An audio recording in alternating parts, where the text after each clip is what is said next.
আজকের ভিডিওটা দোল পূর্ণিমার।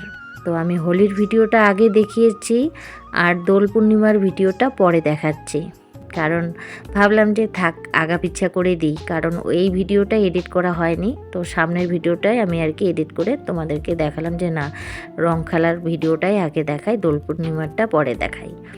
তো যাই হোক, দোল পূর্ণিমার দিন, পূর্ণিমা যেহেতু, তো সব মোচা কোচা করে নিচ্ছি সকালবেলা উঠে, আর গ্যাসটাও ভালো করে মুছে নিচ্ছি। রাত্রিবেলা সেরকম করে আর মোছা হয়নি, তো এখন ভালো করে সাপ ঠাপ দিয়ে ভালো করে মুছে নিচ্ছি। আর আবারও বলছি, দোল পূর্ণিমায় সবাইকে অনেক অনেক শুভেচ্ছা, অনেক অনেক ভালোবাসা। তো গ্যাস ট্যাসগুলো মুছে নিয়ে তারপরে অনেক কাজ আছে, যেহেতু পূর্ণিমা, আজকে পুজো দেওয়াও আছে। তো ভাবলাম সকালবেলা আর কি আগে কাজকর্মগুলো করে নিব, তারপরে ঠাকুর ঘরে ঢুকবো, আর ঠাকুর ঘরে গিয়ে তারপরে শান্তি মতন পূজা দিয়ে দিব। তো যেহেতু পূর্ণিমার দিন একটু মানে কি বলবো তোমাদেরকে, আজকে পূজাটাও একটু অন্য আলাদা রকম করে দিতে হবে। ডেইলি তো ওই একই রকম দিই, তো পূর্ণিমা বলে কথা, এর জন্য কিন্তু আজকে একটু মানে সময় লাগবে, সব ঠাকুরকে আবির ঠাবির পরাতে হবে। তো এই জন্য ভাবলাম যে পরে আজকে ঠাকুর পুজোটা দিব। তো এই যে তোমাদের সঙ্গে কথা বলতে বলতে আমার কিন্তু এদিকে সম্পূর্ণ মানে গ্যাসের টেবিলটা, মানে গ্যাসটা, তারপরে স্টিকারগুলো সব কিন্তু মোছা হয়ে যাচ্ছে। আর সকাল সকাল যদি একটু ভালো করে গ্যাসটা মোছা যায় ভীষণ ভালো লাগে। সত্যি কথা বলতে রান্নাঘর তো আমরা প্রত্যেকেই খুব ক্লিন রাখার চেষ্টা করি, যেহেতু রান্নাঘরটাই আমাদের সবথেকে প্রিয় জায়গা বলতে পারো। সবটাই আমাদের প্রিয়, তবু রান্নাঘরটা, কারণ আমাদের সবারই খাওয়ার চিন্তা করতে হয়, মানে হাউস ওয়াইফদের। তারপরে টাইমে টাইমে গিয়ে রান্না করতে হয়, কি কি খাবে না খাবে, ছেলে কি খেলে পছন্দ হবে, বা মেয়ের কি পছন্দ হবে, স্বামীর কি পছন্দ হবে, এরকম কিন্তু আমরা সবাই কিন্তু এই রান্নাঘর থেকেই ভালো মন্দ খাবারগুলো আমরা তৈরি করে দিই। তো রান্নাঘরটা আমাদের ভীষণভাবে ভালো রাখতে হবে। তো এদিকে দেখো বাসনের ঝুড়িতে আর বাসন নেই, মানে বাসনের একটাতে, কারণ সব বাসন ঝুড়ির মধ্যে, তো সব বাসন ঝুড়ির মধ্যে আছে যেহেতু, ওই জন্য ভাবলাম আগে বাসনের র্যাকটা আগে মুছে নিই, তারপরে আর কি আমি বাসনগুলো রাখবো, যেহেতু সব বাসনে বেরিয়েছে। তো এর জন্য আর কি আর কিছুদিন ধরে মনে হয় কাজের শেষ হচ্ছে না। এর তো বিয়ে বিয়ে করে দিন কাটলো, তারপরে তো এই যে এখন রং খেলা হেন তেন মানে চলছেই, আত্মীয় স্বজন এটা সেটা করতে করতে না, আমি না কি বলবো তোমাদের, সেই আগের যে একটা রুটিন বা আগের মতন যে একটা সব কিছু, সেটা কিন্তু এখনও করে উঠতে পারছি না। হয়তো আরও কয়েকদিন লাগবে, বা আরও মানে 1 মাস লাগবে হয়তো। তো তারপরে হয়তো ঠিকঠাক হবে, কিন্তু আমি একটু মানে গণ্ডগোলের মধ্যে আছি, মানে গরমিলের মধ্যে। মানে এতটা মানে এলোমেলো, বা লোকজনের ঝামেলা থাকলে কিন্তু একটা অন্যরকম এলোমেলো হয়ে যায়। তো তেমনই আমার পরিস্থিতিটা হয়েছে। তো ওরই ফাঁকে আমি যতটুকু পাচ্ছি আর কি তোমাদের সঙ্গে ডেইলি ভিডিও দেওয়ার শেয়ার করছি। তো এদিকে দেখো, আমি মানে কী বলবো, কখনো কখনো না এমন হয়ে যায় আমি কাজে কোনো তাল পাই না, কোনটা ছেড়ে কোনটা করব।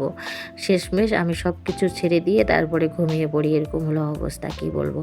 না হলে মানে চারিদিকে এত কাজ দেখে না আমার মাথায় খারাপ হয়ে যায়। তারপরে ভাবি যে না, আগে একটু রেস্ট নিই, মাথাটা ঠিক করি, তারপরে আবার কাজগুলো করি। কি করব, না করলেও তো উপায় নেই। মানে কি বলবো, কিছুদিন থেকে বললামই যে কাজের গরমিলটা হয়ে আছে। তো এখনও সব কিছু সামলিয়ে উঠতে পারিনি। একটা বিয়ে অনুষ্ঠান কিন্তু কম না, তো সেগুলোর ধকল, তারপরে তো এখন আত্মীয় স্বজন, সেগুলোর ধকল। তো মানে কি বলবো, আর এই যে ধোয়া কাচা ডেইলি, কি বলবো তোমাদের। তো মানে এই যে মেয়েরা বসন্ত উৎসবে গেছিলো তো কালকে, তো সেই জামা কাপড়, তারপরে জানোই তো বসন্ত উৎসবে গেলে তো সব জামা কাপড় রং দিয়ে ভর্তি হয়ে যায়। তো সেই জামা কাপড় 2 মেয়ের, তারপরে ছেলের, তারপরে আমার, ওর বাবার, মানে এতগুলো জামা কাপড় হয়েছিল না, কি বলবো ওগুলো। মানে কালকে আমি ধুয়েছিলাম ওগুলো, আর মানে ইচ্ছে করেনি আমি আর কি গোছাই। তো এই জন্য ভাবলাম, ছোটো মেয়ে চা করলো, তো আমি ভাবলাম যে চাটা খেয়ে এখন জামা কাপড়গুলো গুছিয়ে নিই। আর এই যে এখন জামা কাপড়গুলো নিয়ে বসেছি, এই 1 গাদা জামা কাপড় কালকে কিন্তু আমি ধুয়েছি, জানো তো। মানে জামা কাপড়ও যেন কোথার থেকে এত বের হচ্ছে, কি আর বলবো। যাই হোক, লোক বেশি থাকলে জামা কাপড় তো বেশি হবেই। তো এদিকে দেখো কতগুলো জামা কাপড় সব পাট পাট করে আমি একদম ভাঁজ করে নিয়েছি। এগুলোকে আবার জায়গা মতন রাখবো, তাহলে বলো কতটা সময় লাগে। তারপরে এই যে আমি ভাত বসিয়ে দিলাম, ভাতটা বসিয়ে দিয়েছি আর কি। ডালটাও আমি এখানে ভাজা করে নিব। আজকে মাছের ডাল রান্না করব, আজকে একদম সিম্পল রান্না করব। তো মাছের ডালটা এখন ভাজা করে নিয়ে তারপরে প্রেসারে দিয়ে দিব। আর যেহেতু পূর্ণিমা, আজকে কিন্তু আমার জায়ের যে ঘর আর কি তুলবে, তো তার আজকে খুঁটি গাড়া, তো সেখানেও আর কি যাব। তো রান্নাবান্নাটা করে ঠাকুর টুকুরগুলো দিয়ে তারপরে ওখানে যাব। তো এদিকে দেখো ডালটাকে আমি ভালো করে ভাজা করে নিচ্ছি লাল লাল করে। আর রান্না করব হলো পাঁপড় আর করব হলো ডিমের মামলেট। তো এটাই আজকে আর কি রান্নাবান্না। তো এদিকে দেখো ডালটাকে আমি সুন্দরভাবে লাল লাল করে ভেজে নিয়ে তারপরে কিন্তু আমি প্রেসার কুকারে দিয়ে দিব। তো এদিকে তোমাদের সঙ্গে কথা বলতে বলতে ডালটা আমার ভাজা হয়ে গেছে আর ভাতটাও আমি বসিয়ে দিয়েছি। দুইটাই আমার একবারে হয়ে যাবে। আর যেহেতু আজকে সেরকম কিছু রান্না বান্না নেই, তো ঝটপটে হয়ে যাবে। তারপরে কিন্তু স্নান করে আমি পূজাটা দিয়ে দিতে পারবো। তো এদিকে ভাতের উতাল এসে গেছে আর এদিকে প্রেসারের ডাল ফুটছে। আর এগুলো হতে থাক, আর আমি একটু দই, চিড়া, কলা, গুড় দিয়ে মাখবো আর ছেলে মেয়েকেও দিব আর নিজেও খাবো।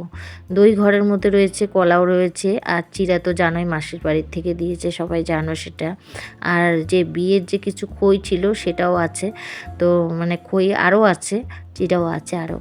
তো কিছুটা খই নিলাম আর কলা নিলাম আর গুড় নিলাম, নিয়ে তারপরে ছেলে মেয়েকে মেখে দিয়েছি আর আমি নিজেও খেয়েছি। আমার ভীষণ ভালো লাগে দই, চিড়া, কলা দিয়ে, খুব ভালো লাগে। আর এই তো আমার মানে কি বলবো, আজকে যে সকালের খাওয়া সেটা আমাদের দই চিড়া দিয়ে হয়ে গেছে। আর এটা হয়ে যাবে আমাদের দুপুরবেলা ডাল, পাঁপড় ভাজা আর ডিমের মামলেট।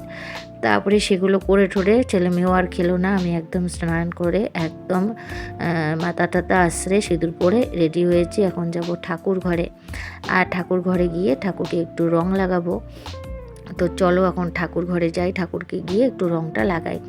আর কি বলবো তোমাদেরকে, যে মানে এইবার না আমি ওই রঙ্গোলি বানাইনি, মানে রং দিয়ে যে অনেক সাজাতে হয় তো সেটা আর করি নাই। কারণ আমাদের পাশের বাড়িতেও কাজ চলছে, আমার জায়ের বাড়িতেও কাজ চলছে, মানে ঘর দুয়ারের অবস্থা এতটাই খারাপ আর কি বলবো।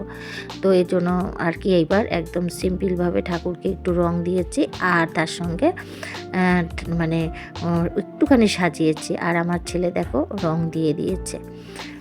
আর এদিকে বাইকটার মধ্যে একটু হোলি দিয়েছি, অন্যবার একটু সাজাই, কিন্তু এবার সাজাইলাম না, কারণ পাশের বাড়ির সবারই যে কাজ করছে, এই জন্য কাদা মাটি, মানে কি বলবো, আর যতই ঘর দুয়ার পরিষ্কার করি না কেন বর্তমান এখন কাদা মাটি হবেই, কারণ সবাই ওই রাস্তার মধ্যে ঢালাই করছে, মানে মশলাটা বানাচ্ছে আর ঘর বানাচ্ছে, তো এরকম হলো অবস্থা।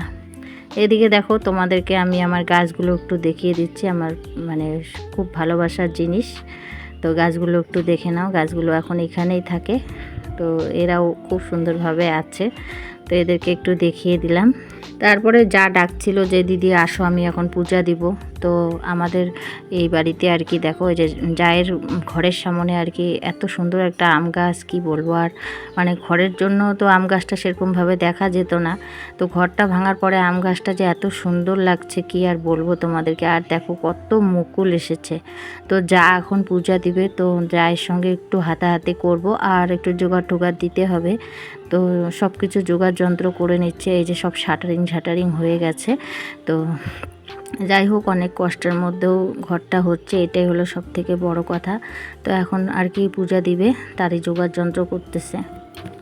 আর এই যে এখন আর কি আমের পল্লবটা না উপরে বাঁধতে হয়, তো সুপারি টুপারি সব বাঁধছিল, কিন্তু আমের পল্লবটা উপরে বাঁধতে ভুলে গেছিলো মিস্ত্রিরা, পরে এখানেই দিল। পরে এই যে যা আর কি দেখো সুন্দরভাবে পূজা দিয়ে নিচ্ছে।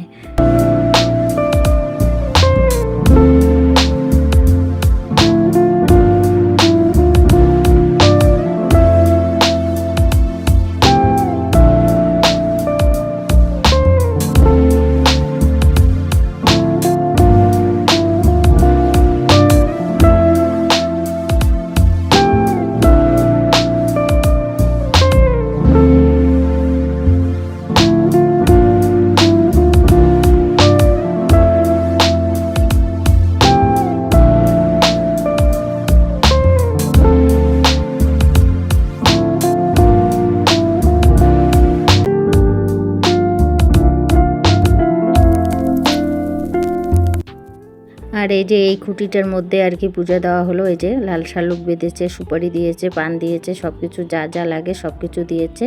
তো পূজা কমপ্লিট, সবাই এখন মিষ্টি মুখ করবে। তো ওই যে যা আর কি এখন পূজা কমপ্লিট, কিন্তু হলো ওই যে মানে সিমেন্ট বালু এগুলো দিতে হয়। তো আমি বললাম ছেলেকে দিলেই মানে দিয়ে দিলেই ভালো হতো, কিন্তু ওর ছেলে এখনও স্নান করেনি, তো ওর জন্য ওই দিল। তো ওই যে এখন দিচ্ছে আর কি। তো দেওয়ার পরে কিন্তু আমি বলছিলাম যে ওকে স্নান করাতা, তাহলে ছেলেকে দিয়েই করতাম, ভবিষ্যতে তো ছেলেই আর কি বাড়ির মালিক। তো যাই হোক, বললো যে আমি তো অত জানতাম না, তার জন্য ওকে স্নান করাইনি। তো বন্ধুরা, ভিডিওটা এখানে শেষ করলাম। ভিডিওটা যদি ভালো লাগে লাইক কমেন্ট সাবস্ক্রাইব করে দিও, আর সবাই ভালো থেকো, সুস্থ থেকো, টাটা।